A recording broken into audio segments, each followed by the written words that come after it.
السلام علیکم ورحمۃ اللہ وبرکاتہ۔ آج ہم انشاءاللہ آپ کے ساتھ گھریلو پریشانیوں سے نجات حاصل کرنے کی دعائیں شیئر کریں گے۔ اس موضوع پر آپ سے گفتگو ہوگی کہ کس طرح ہم اپنے خاندانی زندگی کو، اپنی معاشرتی زندگی کو خوشگوار بنا سکتے ہیں اللہ سبحانہ وتعالیٰ کی مدد کے ساتھ۔ کوشش اپنی جگہ، لیکن ہر کوشش اس وقت فائدہ مند ہو جاتی ہے جب انسان اس کے ساتھ ساتھ اللہ تعالیٰ سے دعا کرتا ہے۔ حدیث میں آتا ہے کہ اللہ سبحانہ وتعالیٰ کے نزدیک دعا سے زیادہ معزز اور کوئی چیز نہیں، یعنی سب سے زیادہ اللہ تعالیٰ جس چیز کو بندے کی ویلیو کرتے ہیں وہ دعا مانگنا ہے۔ اسی طرح ایک اور حدیث میں آتا ہے کہ دعا کرنا افضل عبادت ہے، یعنی انسان جب اللہ تعالیٰ کے آگے ہاتھ پھیلاتا ہے، اپنے دل کی پکار اپنے رب کو سناتا ہے، تو دراصل وہ عبادت کی حالت میں ہوتا ہے اور ایک افضل عبادت کر رہا ہوتا ہے۔ اس لیے کثرت کے ساتھ دعائیں کرتے رہنا چاہیے، لیکن یاد رہے کہ دعا کرنے سے پہلے اللہ سبحانہ وتعالیٰ کی تعریف ضرور کی جائے۔ اس سلسلے میں تعریف کے بے شمار کلمات ہمیں احادیث کی کتابوں میں ملتے ہیں۔ انہی میں سے ایک آتا ہے کہ آپ صلی اللہ علیہ وسلم سے سوال کیا گیا کہ کون سا کلام افضل ہے؟ آپ نے فرمایا جو اللہ نے اپنے فرشتوں اور اپنے بندوں کے لیے چنا، اور وہ ہے سبحان اللہ و بحمدہ، سبحان اللہ و بحمدہ۔ یعنی جب انسان دعا کرنا چاہے تو اس سے پہلے کچھ مرتبہ جتنا اس کا دل چاہے اللہ تعالیٰ کی تسبیح اور حمد و ثنا بیان کرے، اور بار بار تکرار کے ساتھ کہتا رہے سبحان اللہ و بحمدہ۔ اس کے بعد درود شریف پڑھے جتنی دیر پڑھنا چاہے، اور پھر اس کے بعد اپنی حاجت اللہ سبحانہ وتعالیٰ کے سامنے رکھے تو انشاءاللہ اس کی پریشانی دور ہوگی۔ جہاں تک گھریلو پریشانیوں کا تعلق ہے تو اس میں ہم دیکھتے ہیں کہ ہر گھر کے اندر کوئی نہ کوئی چیز ایسی ہو جاتی ہے کہ جس سے باہمی تعلقات میں بدمزگی پیدا ہو جاتی۔ بعض افراد کی طبیعت میں غصہ زیادہ ہوتا ہے، بعض لوگ جھگڑالو ہوتے ہیں، بعض لوگ شکی مزاج کے ہوتے ہیں، بعض لوگوں کو اونچا بولنے کی عادت ہوتی ہے، بعض لوگ دوسروں کو مختلف باتوں پر زج کرتے رہتے ہیں، بعض لوگ اپنی ذمہ داریوں کو ٹھیک سے نہیں نبھاتے۔ تو یہ تمام چیزیں صرف نہ یہ کہ ایسے انسان کو خود بلکہ اس کے آس پاس رہنے والوں کو اذیت میں مبتلا کر دیتی۔ اب اس میں انسان بعضوں کا سمجھانے سے بھی کام لیتا ہے، دوسروں سے بھی مدد لیتا ہے، لیکن پھر بھی مسئلہ حل نہیں ہوتا۔ تو صحابہ کرام تو اپنی جوتی کا تسمہ بھی ٹوٹ جاتا تو اللہ سبحانہ تعالیٰ سے مانگتے تھے۔ تو اگر گھر کے اندر کسی قسم کی ناچاکی یا پریشانی ہے تو اس سلسلے میں بھی ہمیں اللہ تعالیٰ کی طرف رجوع کرنا چاہیے، اور پھر اس کے ساتھ ساتھ دوسرے کو جو مشکل پیدا کر رہا ہے سمجھانا بھی چاہیے۔ جہاں تک لڑائی جھگڑے کا تعلق ہے تو اسے منافقت کی علامت بتایا گیا۔ آپ صلی اللہ علیہ وسلم نے فرمایا کہ منافق کی 4 علامتیں ہیں، ان میں سے ایک بات کرے تو جھوٹ بولے، وعدہ خلافی کرے، امانت میں خیانت کرے، اور جب وہ جھگڑا کرے تو گالی دے، یعنی جھگڑتا بھی ہے اور گالی بھی دیتا ہے۔ نبی صلی اللہ علیہ وسلم نے یہ بھی فرمایا کہ اللہ کو سب سے زیادہ ناپسند آدمی وہ ہے جو بہت جھگڑالو ہے، یعنی اللہ تعالیٰ ایسے شخص سے محبت نہیں کرتے۔ اس لیے اگر آپ کسی سے بات کر رہے ہو تو اس کی بات توجہ سے سن لے۔ چھوٹی چھوٹی باتوں پر جھگڑنا اور دوسرے کے ساتھ بد اخلاقی سے پیش آنا یہ درست نہیں۔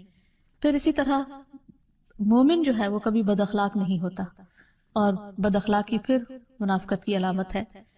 رسول اللہ صلی اللہ علیہ وسلم نے فرمایا تمہارے یہ نسب نامے کسی کے لیے گالی کا سبب نہیں ہے، تم سب آدم کی اولاد ہو، ایک دوسرے کے قریب ہو، دین یا عمل صالح کے علاوہ کسی وجہ سے کسی کو کسی پر کوئی فضیلت نہیں۔ آدمی کے برا ہونے کے لیے یہی کافی ہے کہ وہ فحش گو ہو، بد کلام ہو، بخیل ہو اور بزدل ہو۔ پھر اسی طرح آپس میں محبتوں کا نہ ہونا، بہن بھائیوں میں ناچاکی یا شوہر بیوی میں ناچاکی یا والدین کے ساتھ محبت کا نہ ہونا، یہ ایک طرح سے اللہ تعالیٰ کی طرف سے ایک آزمائش بھی ہو سکتی ہے اور ایک عذاب بھی ہو سکتا ہے۔ مومن تو محبت کرنے والا ہوتا ہے، اور اس شخص میں کوئی خیر نہیں جو محبت کرتا نہیں اور لوگ اس سے محبت نہیں کرتے، اور لوگوں میں سب سے زیادہ بہترین انسان وہ ہے جو لوگوں کے لیے فائدہ مند ہوتا ہے۔ تو اس لیے بہت ضروری ہے کہ خاندان کے اندر باہم محبت پائی جائے۔ گھریلو زندگی خوبصورت ہو جاتی ہے اگر آپس میں ایک دوسرے سے پیار، محبت اور ہمدردی کے جذبات پائے جاتے ہیں۔ پھر اسی طرح بعض اوقات گھریلو زندگی میں بدگمانیاں بہت تکلیف دیتی ہیں، یا گھر کے کچھ افراد سنی سنائی باتوں پر یقین کرتے ہوئے دوسروں کے خلاف بدگمانی پال لیتے ہیں، تو اس سے بھی پرہیز کرنے کی ضرورت ہے۔ اسی طرح گھریلو پریشانیوں میں گھر کا تنگ ہونا بھی ایک عذاب کی شکل ہے. اس لیے نبی صلی اللہ علیہ وسلم نے ہر وضو کرنے کے بعد جو دعا سکھائی اس میں خاص طور پر یہ دعا آتی ہے کہ اللہ میرے گھر میں وسعت پیدا کر دے. یعنی ایک تو دلوں میں وسعت ہو اور دوسرا یہ ہے کہ جگہ بھی کشادہ ہو. رسول اللہ صلی اللہ علیہ وسلم نے فرمایا 3 چیزیں بدبختی میں سے ہیں. عورت جب تو اسے دیکھے تو وہ تجھ کو بری لگے اور وہ تجھ پر اپنی زبان چلائے، اور اگر تو اس سے غائب ہو تو وہ اپنے نفس کی اور تیرے مال کی حفاظت نہ کرے. دوسرے مریل سواری کہ اگر تو اسے مارے اور چلائے تو تجھ کو تھکا دے، اور اگر اسے چھوڑ دے تو تجھے جلد تیرے ساتھیوں تک نہ پہنچائے. اور ایسا گھر جو تنگ اور کم سہولتوں والا ہو. تو اس لیے اگر انسان ایسی کسی تکلیف میں مبتلا ہے تو اس کا حل بھی یہی ہے کہ کوشش کے ساتھ ساتھ انسان دعا کرے. اسی طرح خرچ میں کمی، وسائل میں کمی، مال میں کمی، یہ تمام چیزیں بھی عموماً گھروں کے اندر جھگڑے پیدا کر دیتی ہیں. کھانے پینے کی قلت، بنیادی ضروریات کا پورا نہ ہونا. تو ایسی صورت میں بھی انسان اللہ تعالیٰ کی طرف رجوع کرے، اور اس کے لیے ساتھ ہی کوشش بھی ضروری ہے. کوشش میں سب سے پہلے تو یہ کہ انسان لڑائی جھگڑا چھوڑے، صبر و ضبط کی عادت ڈالے، برداشت اور تحمل کی عادت اپنے اندر پیدا کرے، اپنے اخلاق کو بہتر بنائے. ایک حدیث کے مطابق اللہ سبحانہ و تعالیٰ جب کسی گھرانے پر خیر و برکت نازل فرمانا چاہتے ہیں تو اس گھر والوں کے اندر نرمی پیدا کر دیتے ہیں. اور ایک اور حدیث میں یہ بھی آتا ہے کہ جو نرمی سے محروم کر دیا گیا وہ ہر خیر و بلائی سے محروم کر دیا گیا. تو اس لیے گھر کے ہر فرد کو اپنے اپنے رویے پر غور کرتے ہوئے اپنے اخلاق کی اصلاح کرنے کی ضرورت ہے، اور دوسروں سے توقعات زیادہ رکھنے کی بجائے اپنا طرز عمل اچھا کرنے کی ضرورت ہے. اور گھر والوں کے ساتھ بہترین ہونا نبی صلی اللہ علیہ وسلم کی سنت ہے. آپ نے فرمایا تم میں سے بہتر وہ ہے جو اپنے گھر والوں کے لیے بہتر ہو، اور میں تم سب کی نسبت اپنے گھر والوں کے حق میں اچھا ہوں. یعنی آپ نے اپنی مثال دی کہ میں سب سے اچھا سلوک اپنے گھر والوں سے کرتا ہوں، تو تمہیں بھی اگر اچھا بننا ہے تو ایسا ہی کرنا ہوگا. پھر اسی طرح گھر والوں کو زیادہ سے زیادہ فائدہ پہنچانا. حسن بصری سے مروی ہے کہ اللہ تعالیٰ کے نزدیک پسندیدہ بندے وہ ہیں جو اپنے اہل و عیال کو سب سے زیادہ نفع دینے والے ہیں. پھر اسی طرح پیار و محبت سے رہنا. اگر لڑائی جھگڑا ہو بھی جائے یا کوئی غلط فہمی پیدا بھی ہو جائے تو اس وقت خاموشی اختیار کر لینا، مناسب وقت کا انتظار کر کے اس غلط فہمی کو دور کرنا ضروری ہے. پھر اسی طرح اللہ سبحانہ وتعالیٰ نے گھریلو زندگی کو خوشگوار بنانے کے لیے جو بہترین ہدایت ہمیں قرآن مجید میں دی ہے وہ ہے عفو درگزر سے کام لینا. اللہ تعالیٰ فرماتے ہیں یا ایہا الذین آمنوا ان من ازواجکم و اولادکم عدوا لکم فاحذروہم وَإِن تَعْفُوا وَتَصْفَحُوا وَتَغْفِرُوا فَإِنَّ اللَّهَ غَفُورٌ رَحِيمٌ. إِنَّمَا أَمْوَالُكُمْ وَأَوْلَادُكُمْ فِتْنَةٌ وَاللَّهُ عِندَهُ أَجْرٌ عَظِيمٌ. اے لوگو جو ایمان لائے ہو، بے شک تمہاری بیویوں اور تمہارے بچوں میں سے بعض تمہارے دشمن ہیں، سو ان سے ہوشیار رہو، اور اگر تم معاف کرو اور درگزر کرو اور بخش دو تو بے شک اللہ بے حد بخشنے والا نہایت رحم فرمانے والا ہے. تمہارے مال اور تمہاری اولاد تو محض ایک آزمائش ہیں، اور جو اللہ ہے اسی کے پاس بہت بڑا اجر ہے. یعنی انسان کو بعض اوقات اپنی ہی بیوی یا بیوی کو اپنے ہی شوہر سے اور بعض اوقات اپنے ہی بچوں سے یا اپنے ہی والدین سے دشمنی کا اندیشہ ہو سکتا ہے، اور وہ ایک دوسرے کے لیے مصیبت اور بلا ہو سکتے ہیں. لیکن ایسی صورت میں بھی انسان کا گزارا نہیں ہو سکتا جب تک ایک دوسرے کو معاف نہ کرے.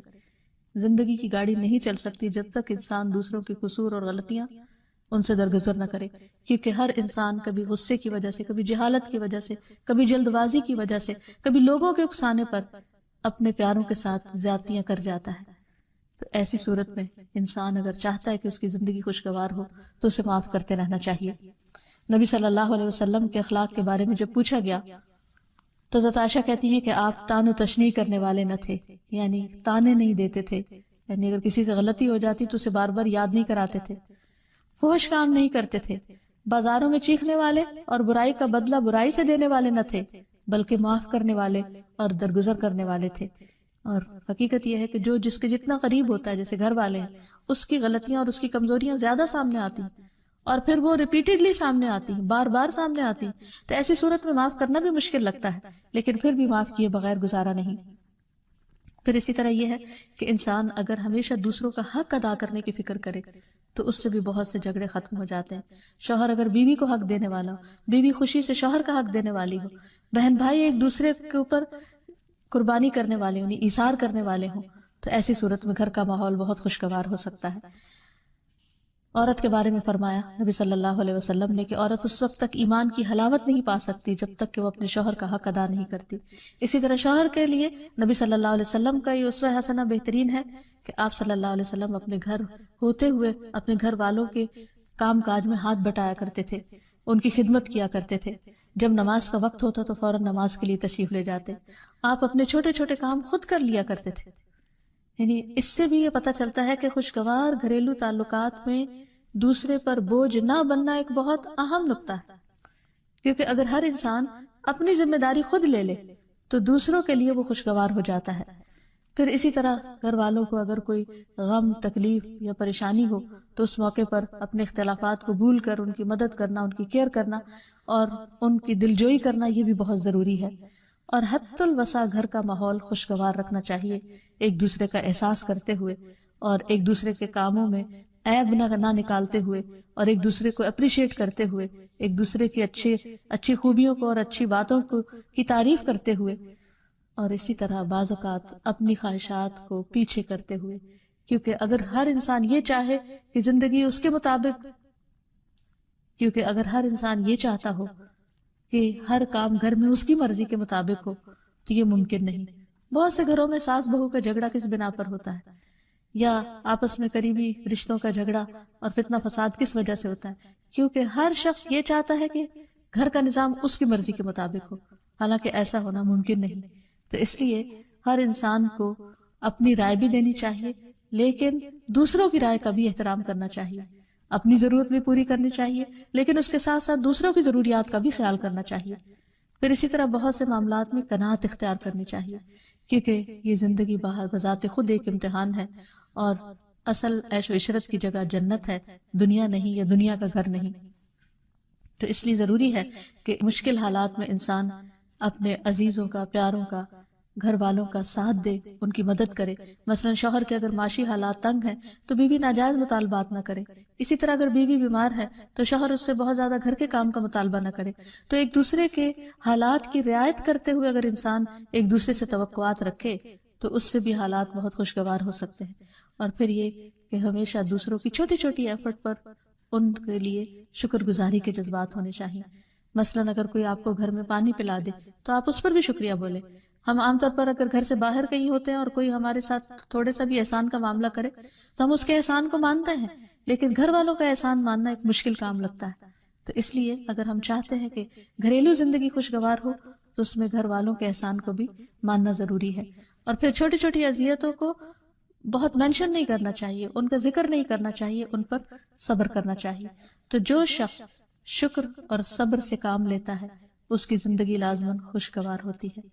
لیکن اس کے باوجود بھی اگر گھریلو زندگی میں تنگی ہو، تکلیف ہو، آپس کی ناچاکی ہو، دشمنی ہو، پریشانی ہو، بہت بے چینی ہو، تو پھر اللہ سبحانہ وتعالیٰ ہی کی طرف رجوع کرنا چاہیے، کیونکہ قرآن مجید میں آتا ہے وَإِن يُرِدْكَ بِخَيْرٍ فَلَا رَادَّ لِفَضْلِهِ يُصِيبُ بِهِ مَن يَشَاءُ مِنْ عِبَادِهِ وَهُوَ الْغَفُورُ الرَّحِيمُ۔ اور اگر اللہ تجھ سے کوئی بھلائی کرنا چاہے تو کوئی اسے ٹالنے والا نہیں، وہ اپنے بندوں میں سے جسے چاہے فضل سے نوازتا ہے، اور وہ بخشنے والا اور رحم کرنے والا ہے۔ تو اس لیے چھوٹی چھوٹی تکلیفوں پر بھی فوراً اللہ کا ذکر، اللہ کی یاد، اللہ کی تسبیح انسان کے دل کو سکون بخش دے۔ اور نبی صلی اللہ علیہ وسلم نے خصوصاً اپنی پیاری بیٹی فاطمہ رضی اللہ تعالی عنہا کو جب وہ گھر کے کام کاج کر کے تھک جاتی تھی، کیونکہ اپنے ہاتھ سے چکی پیستی، اپنے ہاتھ سے آٹا گوندتی، اپنے ہاتھ سے اپنے گھر کے کام کاج کرتی، بچوں کو لک آفٹر کرتی، تو بہت تھک جاتی تھی، اور اسی تھکاوٹ کی وجہ سے انہوں نے ایک دفعہ نبی صلی اللہ علیہ وسلم کے پاس جب کچھ قیدی آئے تو خادم کا مطالبہ کیا، لیکن آپ صلی اللہ علیہ وسلم نے ان کو خادم دینے کی بجائے یہ تسبیحات سکھائی اور فرمایا کہ جب تم اپنے بستر پر جانے لگو تو 33 بار سبحان اللہ، 33 بار الحمدللہ اور 34 بار اللہ اکبر پڑھ لیا کرو، اور اسی لیے یہ تسبیحات فاطمہ کے نام سے بھی معروف ہیں۔ تو رات کو خاص طور پر بستر پر لیٹ کر یہ تسبیحات ضرور پڑھ لینی چاہیے، کیونکہ یہ گھریلو کام کاج کی تھکاوٹ کا بہترین علاج ہے اور خادم کی جگہ کفایت کرنے والی دعائیں ہیں۔ پھر اسی طرح گھر میں وسعت اور کشادگی کی دعا، اللہم اغفر لی ذنبی ووسع لی فی داری وبارک لی فی رزقی، اے اللہ میرے گناہ معاف کر دے، میرے گھر میں وسعت پیدا کر دے اور میرے رزق میں برکت عطا کر دے۔ پھر اسی طرح چھوٹی چھوٹی پریشانیوں کے سلسلے میں، مثلا بچے کو چوٹ لگ گئی یا اچانک کسی وبائی مرض کا کوئی شکار ہو گیا، تو علاج معالجے کے ساتھ ساتھ دعا کرنا ضروری ہے۔ مثلا گھر والوں میں سے اچانک کسی کو کوئی ایسی بیماری آ گئی، کوئی سٹروک ہو گیا یا ہارٹ اٹیک ہو گیا، تو سارے گھر والے پینک ہو جاتے ہیں۔ ایسی صورت میں پریشانی کا صرف اظہار کرتے رہنے سے اور غمگین رہنے سے مریض کی مدد نہیں کی جا سکتی، تو اس موقع پر اللہ تعالیٰ سے دعا کرنی چاہیے۔ اور ایک بہت خوبصورت دعا جو نبی صلی اللہ علیہ وسلم نے حضرت اسماء بنت امیس کو سکھائی تھی کہ آپ نے فرمایا، کیا میں تمہیں ایسے کلمات نہ سکھاؤں جن کو تم پریشانی کے وقت پڑھا کرو؟ اور وہ کلمات ہیں، اللہ اللہ ربی لا اشرک بہ شیئا، اللہ ہی میرا رب ہے، میں اس کے ساتھ کسی چیز کو شریک نہیں بناتی۔ اور آخر میں یہ کہ گھر والوں کی باہمی محبت اور الفت اور تعلقات کی بہتری کی دعا کرنی چاہیے جو پیارے نبی صلی اللہ علیہ وسلم نے ہمیں سکھائی ہے۔ وہ دعا ہے، اللہم الف بین قلوبنا واصلح ذات بیننا واہدنا سبل السلام ونجنا من الظلمات الى النور وجنبنا الفواحش ما ظہر منها وما بطن وبارک لنا فی اسماعنا وابصارنا وقلوبنا وازواجنا وذریاتنا وتب علینا انک انت التواب الرحیم وجعلنا شاکرین لنعمتک مثنین بہا قابلیہا واتمہا علینا۔ اے اللہ ہمارے دلوں میں الفت پیدا فرما دے اور ہمارے آپس کے معاملات کی اصلاح کر دے، ہمیں سلامتی کے راستوں کی رہنمائی فرما اور ہمیں اندھیروں سے نجات دے کر نور کی طرف لے آ، اور ہمیں تمام ظاہری اور چھپی بدکاریوں سے محفوظ رکھ۔ ہمارے کانوں اور ہماری آنکھوں اور ہمارے دلوں اور ہماری گھر والیوں اور ہمارے بچوں میں برکتیں عطا فرما، ہماری توبہ قبول فرما۔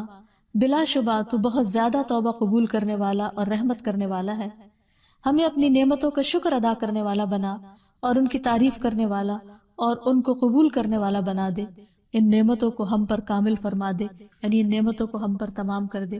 تو کس قدر جامع اور خوبصورت دعا ہے جو نبی صلی اللہ علیہ وسلم نے ہمیں سکھائی۔ گھریلو زندگی کو خوشگوار بنانے کے لیے ان دعاؤں کو پڑھتے رہنا چاہیے، یاد کر لینا چاہیے، قبولیت کے مواقع پر پڑھنا چاہیے۔